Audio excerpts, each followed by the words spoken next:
हर जगह एक ही काम अपने तरीके से किया जाता है, लेकिन सऊदी अरब के तरीके और रवा दुनिया से हटकर ही जो चीज़ें और रवा वहाँ के ही वह दुनिया में कहीं और देखने को नहीं मिलते। इनके पीछे छुपी वजूहात सुनकर इंसान धाम रह जाता है। मैं अरबी के घर पर काम करता था। मेरी मालकिन मुझे इशारे से अपने कमरे में बुला रही थी। ऐसा पहली बार नहीं हुआ था मुझे उस घर में नौकरी करते हुए। दूसरा हफ्ता था और अब तक कई बार ऐसा हुआ था। अपने कमरे से निकलती और जब भी मेरी नज़र उस पर पड़ती तो वह इशारे से मुझे अपने कमरे में बुलाने लगती। मालकिन का हुलिया देखकर ही नजरें फेर लेता था। ऐसे अनजान बन जाता था जैसे मैंने देखा ही ना हो। उनकी कमरे में जाना तो बहुत दूर की बात थी। इतनी जवान और हसीन मालकिन के करीब जाते हुए भी खौफ आता था। मालकिन जवान लड़की थी। उसके बाप ने मुझे यहाँ बंगले पर नौकरी पर रखा था। मेरी नौकरी के तीसरे ही रोज वह अमेरिका चला गया था। शायद किसी कारोबार के सिलसिले में गया था। अपनी जवान बेटी को टना छोड़ दिया था। वह अरबी लड़की कुछ अजीब सी थी। सारा दिन घर से बाहर रहती। शाम को जब घर आती तो बहुत ही अजीब होली में घर में घुमा फिरा करती थी। इसका लिबास देखकर मुझे बड़ी शर्मिंदगी महसूस होती थी। मैंने कभी किसी और औरत को खुलेआम ऐसे लिबास में नहीं देखा था। जहाँ कहीं मालकिन की मुझ पर नजर पड़ती वह इशारे से अपने कमरे की तरफ बुलाने लगती थी। मैं हमेशा उसे देखकर यहम वहम हो जाता, मगर इस दफ़ा ऐसा नहीं हो सका था। उसने सख्ती से मुझे घूर कर देखा था, अपने कमरे में आने का इशारा दिया था। हर बार मैंने इस इशारे को नज़रअंदाज करता था जैसे मैंने देखा ही ना हो, मगर इस दफ़ा उसने बिल्कुल सामने आकर इशारे से मुझे अपने कमरे में चलने का कहा था। मालकिन की बात को इनकार करना मुमकिन नहीं रहा था। पता नहीं क्यों, लेकिन मुझे मालकिन के इरादे कुछ ठीक नहीं लगते थे, इसलिए मैं आज तक कभी उसके कमरे में नहीं गया था। तो एक वजह यह भी थी कि वह और मैं घर में तनाव थे। ऐसे मुझे जवान लड़के के कमरे में जाना मुनासिब नहीं लगा था। मेरी बेटा ही ऐसी थी। मेरी 3 बहनें थीं। मैंने शुरू से इनका एहतराम किया था। मालकिन को भी अपनी बहन की नज़र से ही देखता था, लेकिन उस रात मालकिन मुझे ज़बरदस्ती अपने कमरे में ले गई। कमरे में जाते ही उसने दर की कुंडी लगा दी तो मेरा दिल जोर जोर से धड़क उठा। आखिर इसे कमरा बंद करने की क्या ज़रूरत थी। इसने मुझे देखा, कहने लगी तुम्हें पैसों की ज़रूरत होगी, जब ही तुम यहाँ नौकरी के लिए आए हो। मैंने सर हिला दिया। वो मुस्कुराई और बिस्तर पर टांग डालकर बैठ गई। इसका हुलिया और भी अजीब हो गया। मैंने फौरन नज़र झुका ली। वो जोर से हंसी और कहने लगी मुझे तुम्हारी यही बात पसंद है। तुम मुझे नज़र भर कर कभी नहीं देखते, वरना बहुत से लड़के ऐसे हैं जो मेरे हुस्न के आशिक हैं, लेकिन मैं उनसे मज़ा नहीं होती। चाहती हूँ तुम अपनी सारी मुश्किलों से बाहर निकलो ताकि तुम्हारे चेहरे की खूबसूरती मजीद चमक जाए, इसलिए तुम्हें यहाँ बुलाया है। दरअसल मैं तुम्हारी मदद करना चाहती हूँ और तुम मेरी एक ख्वाहिश पूरी कर दो। बदले में तुम्हें एक रात के 60,000 रियाल मिल जाएंगे। बोलो क्या यह सौदा मंजूर है। मालकिन की बात सुनते ही मेरी आंखें हैरत से फट गई। 60,000 रियाल कोई मामूली रकम नहीं थी। जो लोग सऊदी में रहते हैं वह जानते हैं कि इतने पैसों की क्या कीमत होती है। मैंने लकड़ा दे हुए कहा मालकिन 60,000 रियाल। मालकिन कहने लगी हम मेरे लिए कोई बड़ी रकम नहीं है, जानते हो कि हम कितने पैसे वाले लोग हैं। मालकिन की बात वाकई सच थी, बहुत ही पैसे वाली थी। इनके बाप ने मुझे पाकिस्तान से यहाँ काम के लिए बुलवाया था। सारा खर्चा भी खुद उठाया था। टिकट तक भी मलका ने भेजा था और मैं यही सावटा क्वार्टर में रहता था। मेरी तनख्वाह तो 800 थी, इसलिए 60,000 मेरे लिए बहुत काटी रकम थी। यह सोचकर मैं खुश हो गया था। मालिक से कहा ठीक है, मुझे बता दें कि आपको क्या काम है, मैं काम कर दूंगा। मालिक ने खड़े होकर मेरी नज़रों में नज़रें डाली तो मेरा जिस्म कंपने लगा। तो मालकिन मेरे बहुत करीब आ गई थी। मालकिन कहने लगी मुझे तुमसे कोई काम नहीं है, बल्कि अपनी ख्वाहिश पूरी करवानी है, और तुमने मेरी ख्वाहिश पूरी कर दी। मैं सुबह होते ही यह रकम तुम्हें मैं दे दूंगी। बस एक रात ही की बात है, फिर तुम्हें यहाँ नौकरी भी नहीं करनी पड़ेगी। तुम इतनी बड़ी रकम लेकर वापस अपने वतन चले जाओगे। मैंने घबराकर मालिक से कहा बता दें कि क्या ख्वाहिश है। तो मालिक ने जो भी ख्वाहिश सामने बयान की सुनकर मेरे पांवों तक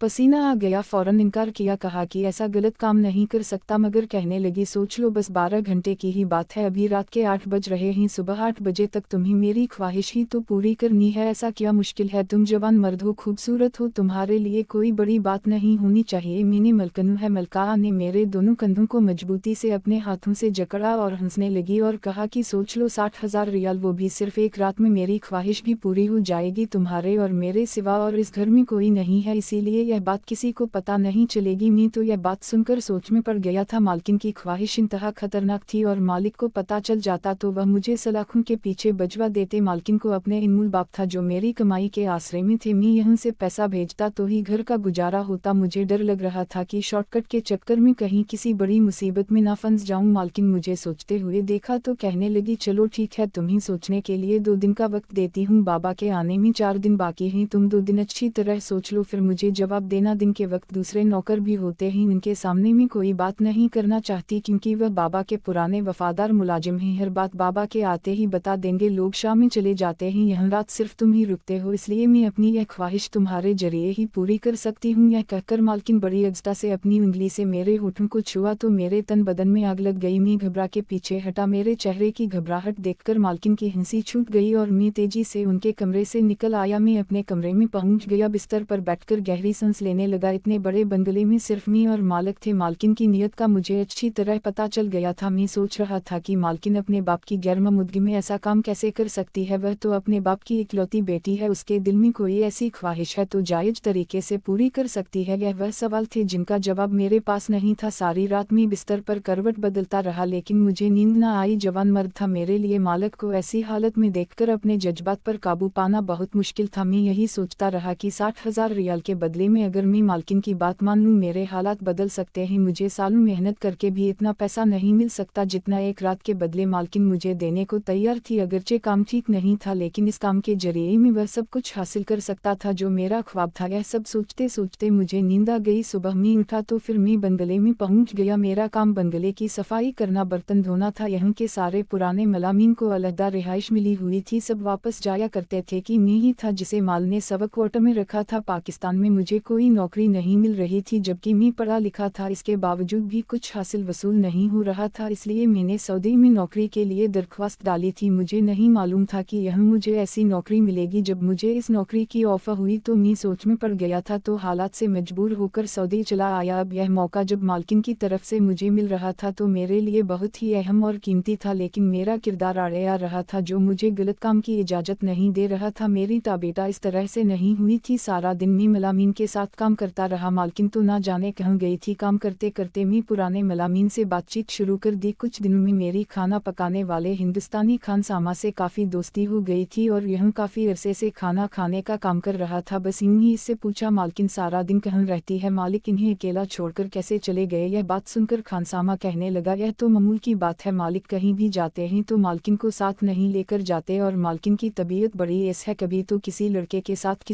कभी किसी लड़के के साथ, इनका तो काम ही यही है। मालिक खुद अपनी बेटी के इस मिजाज से बहुत तंग आ चुके हैं और बेटी को समझाने की ना जाने कितनी कोशिश भी कर चुके हैं, लेकिन मालकिन की इस फितरत में कोई तब्दीली नहीं आती। दरअसल मालकिन को अपनी मुँह का साया नहीं मिला, शायद इसीलिए इनकी ताबेटा ठीक नहीं हुई और बेरा रवरी का शिकार हो चुकी है। मालिक शायद जल्द इनकी शादी करवा दे। यह कहकर खानसमा अपने काम में मसापा हो गया और मैं सोच में पड़ गया। मालिक भी मालकिन की इस फित्र से वाकिफ है, वह जानते हैं कि इनकी बेटी किस रास्ते पर चल रही है, शायद इसीलिए मालकिन को अपने माँ बाप का भी खौफ नहीं है। मुझे सोच में डूबा देखकर खानसामा कहने लगा, मालकिन से दूर ही रहना, हम में से कोई भी मालकिन से ज्यादा बात नहीं करता और तुम भी अपनी नौकरी की बरकरार रखना चाहते हो तो मालिक की वफादार रहो। मालकिन की किसी बात पर कान ना धरना, कभी कभी तो वह नशा करके घर में आती है, इसलिए उन्हें नजरअंदाज कर दिया करो। तुमसे पहले भी यहाँ एक नौकर आया था, उसे अब अपने मकसद के लिए इस्तेमाल करना चाहती थी, फिर पकड़ी गई थी। उस नौकर को मालिक ने काम से निकाल दिया और मालकिन पर सख्ती शुरू कर दी। अब पिछले कुछ दिनों से फिर इनकी हरकतें मस्का नजर आ रही हैं। यकीनन मालिक घर पर नहीं है, वह फिर किसी मौके की तलाश में होगी और दोबारा अपनी अधूरी ख्वाहिश को पूरा करना चाहेगी। मैंने खानसामा से पूछा, मालिक मालकिन की शादी क्यों नहीं कर देते, इसी तरह उनका मसला हल हो जाए। मेरी बात सुनकर खानसामा जोर जोर से हंसकर कहने लगा, ऐसी लड़की से कौन शादी करेगा, अभी तुम यहाँ नए हो, तुम्हें मालकिन के बारे में मालूम ही क्या है। फिर मुझे कहने लगा, जाओ जाकर जल्दी से अपना काम खत्म करो, देर हो रही है, मुझे खाना बनाने दो। हम दोनों अपने अपने काम में मसापा हो गए। रात के 8 बजे सारे नौकर अपने घरों को चले गए। वह अब सुबह 8 बजे वापस आने वाली थी और मालकिन यही 12 घंटे तो मुझे इस्तेमाल करना चाहती थी। उन सबके जाते मालकिन कमरे से बाहर निकली और मुझे देखकर कहने लगी, तुमने क्या सोचा है? मैंने इनकार में सर हिलाया तो कहने लगी, बस एक दिन और है, कल रात तक मुझे सोचकर जवाब दे देना, इसके बाद बाबा वापस आ जाएंगे। तुम तो बड़े ही बेवकूफ़ हो, 600 हज कमाने का सुनहरा मौका गवा रहे हो। मैंने तुमसे कोई इतना मुश्किल काम नहीं कहा, छोटी सी ख्वाहिश है। यह कहकर वह मुस्कुराई और अपने कमरे में चली गई। आज भी उन्होंने बहुत ही बुरा लिबास पहन रखा था। मैं दिल में सोचने लगा कि ना जाने यह कैसी लड़की है, शायद मुँह की कमी ने इसे ऐसा बनाया है। बाकी मुँह का होना बहुत जरूरी होता है, बाप तो कमाने के लिए घर से निकल जाता है,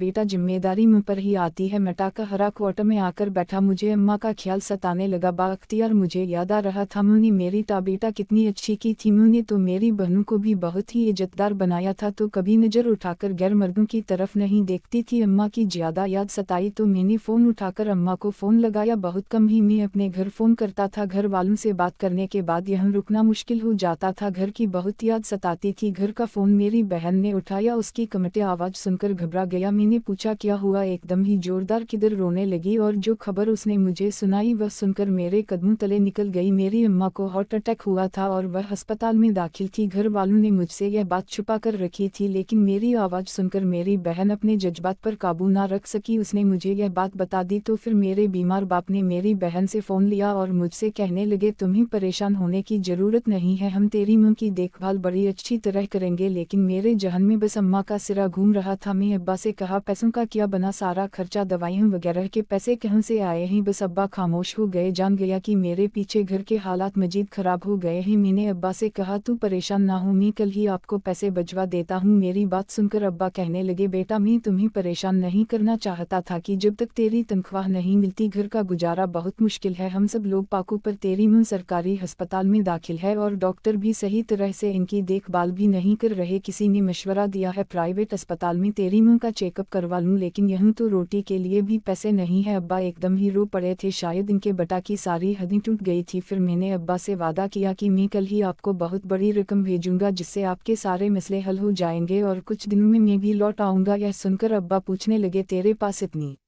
जल्दी इस तरह से इतना पैसा कहाँ से आया। मैंने अब्बा को बताया कि मेरे मालिक का बहुत ही रहम दिल है, उसने मुझे पैसा दिया है। यह सुनकर अब्बा खुश हो गए और मैंने फ़ोन बंद कर दिया। मुझे फैसला करने में एक लम्हा भी नहीं लगा था। मैं अब मालकिन की बात मान लूँगा, मगर बात मेरी मां की और मेरी बहनों की मुस्तकबिल की थी, इसलिए मैं अपना आप कुर्बान करने को तैयार हो गया। अगला सारा दिन मैंने बड़ी बेचैनी से गुजारा। शाम के बाद जब सब लोग चले गए तो मैंने मलकनू कहा कि मैं उनकी ख्वाहिश पूरी करने के लिए तैयार हूँ। यह सुनकर उनका चेहरा खुशी से खिल उठा। वह कहने लगी जानती थी तुम बहुत समझदार हो। मैंने मालकिन से कहा लेकिन मुझे पैसे काम से पहले चाहिए, मेरी मां बहुत ज़्यादा बीमार है, मुझे पैसे अपने वतन बावों ही। मालकिन कहने लगे कोई बड़ी बात नहीं है, मैं फ़ौरन ही पैसे बावों का इंतजाम कर देती हूँ, तुम मुझे एड्रेस दे दो। मैंने मालिक को अपना पता दिया। वह काफ़ी देर तक किसी से बात करती रही और कहने लगी बस आधे घंटे में ही तुम्हारे घर वालों के पैसे मिल जाएंगे। मैंने मालिक से कहा कि मैं पहले तसल्ली करूँगा। वो कहने लगे ठीक है, तो ज़्यादा वक्त नहीं है, सारे मुलाजिम जा चुके हैं, अब सुबह 8 बजे ही वो वापस आएंगे, मैं मजीद इंतजार नहीं कर सकती। फिर आधे घंटे बाद जब मैंने अपने घर फ़ोन किया तो मेरी बहन की आवाज़ में खुशी थी। वह कह रही थी भाई आपके भेजे हुए पैसे मिल गए हैं, कोई पठान आदमी आया था, उसने बताया कि आपने पैसे भिजवाए हैं, अब हम अम्मा का बड़े अस्पताल में इलाज करवाएंगे। यह सब सुनकर मुझे भी खुशी हुई और मैंने कहा कि बस कुछ अरसे में मैं भी वापस आ जाऊँगा। मालकिन मेरे सामने ही खड़ी थी, कहने लगी अब तुम्हारा मसला हल हो गया, अब मेरा मसला ख़त्म करो। यह कहते ही मालकिन के चेहरे पर शैतानी मुस्कुराहट आई थी। मैंने मजबूरी के आलम में जब यह सब किया मेरा दिल बिल्कुल राजी नहीं था। खैर मैं मालकिन के साथ कमरे में चल पड़ा जहाँ वो मुझे लेकर जाना चाहती थी और फिर वह सारी रात मैंने बहुत ही मसाफा गुजारी। पूरे 10 घंटे हम दोनों ने मिलकर मालिक के कमरे का एक एक कोना छान मारा, लेकिन मालकिन को किसी खास चीज़ की तलाश थी जो मालिक के कमरे में थी और वह मेरे जरिए इस चीज़ को ढूंढना चाहती थी। धीरे धीरे वक्त गुजर रहा था लेकिन मालकिन का काम मुझसे नहीं हो रहा था और फिर सुबह के वक्त मुझे वह चीज़ मिल गई जिसकी तलाश मालकिन को थी, लेकिन ना जाने क्यों मैंने वह मालकिन को देने की बजाय छुपा ली थी। तो मेरे दिल में खौफ खुदा आ गया था। फजर की हो रही थी, मेरा दिल चीख चीख कर कह रहा था मैं गलत कर रहा हूँ। मलका ने मुझे मायूसी से देखा और कहने लगी कि मुझे लगा था कि तुम मेरे बहुत काम के हो, लेकिन इस घर के एक एक कोने की सफाई करते हो, तुम्हें इस चीज़ के बारे में इल्म होगा, लेकिन मुझे नहीं मालूम था तुम्हारे पीछे 60,000 रियाल बर्बाद कर रही हूँ, तुम मेरे किसी काम नहीं आए। मैंने मालकिन के सामने ऐसे इजहार किया जैसे मैंने अपनी पूरी कोशिश की हो और फिर मुझे वह चीज़ ना मिली हो। ऐसे ही सुबह 8 बजे गए और जैसे नौकर आना शुरू हुई मालकिन वापस अपने कमरे में चली गई और मैंने सफाई के काम में मसाफा हो गया। दोपहर के वक्त मालिक के घर लौटने पर मालकिन घर पर नहीं थी, दोबारा से कहीं बाहर चली गई थी। मालिक अपने कमरे में थे। मैं मालिक के सामने गया, हाथ बांधकर खड़ा हो गया। मालिक मुझे देखने लगे। मैं शुरू से आखिर तक सारा किस्सा सुना दिया। सुनकर मालिक चौंक उठे। वो कहने लगे तो क्या तुम्हें वह चीज़ मिल गई थी? मैंने सर हिलाया। कहा जी मालिक। वो मैंने चाबी निकालकर मालिक के सामने रख दी। मालिक ने एक सरदाह भरी और कहने लगे लगे मेरी इकलौती बेटी ना जाने किन रास्तों की मुसाफिर बन गई है। मैंने अपनी तरफ से इसकी ताबीता करने की पूरी कोशिश की है, शायद कारोबार की वजह से मैं इसे तवज्जो ना दे सका जो इसकी मुँह दे सकती थी। यही वजह है कि वह अपने बुरे दोस्तों का शिकार हो गई है। अब वह हर तरह का नशा भी करती है और वह और भी बुरे कामों में पड़ चुकी है, इसलिए उसे हर रोज हजारों रियाल चाहिए होते हैं। यह सारा पैसा अपने इस दोस्तों पर खर्च करती है। जब भी मैंने इस पर हर तरह की पाबंदी लगा दी कि यहाँ तक कि इसका खर्चा भी बंद कर दिया था, उसने यह नया तरीका तलाश कर लिया। वह तो चोरी की चाबी हासिल करके चोरी छुपके रोजाना पैसे निकालने ख्वाब देखने लगी थी। पहले भी और दूसरे नौकरों के साथ मिलकर कमरे की इसी तरह तलाशी ले चुकी है। उस वक्त भी उसे चाबी नहीं मिली, दोनों पकड़े गए थे। फिर घर में सीसीटीवी कैमरे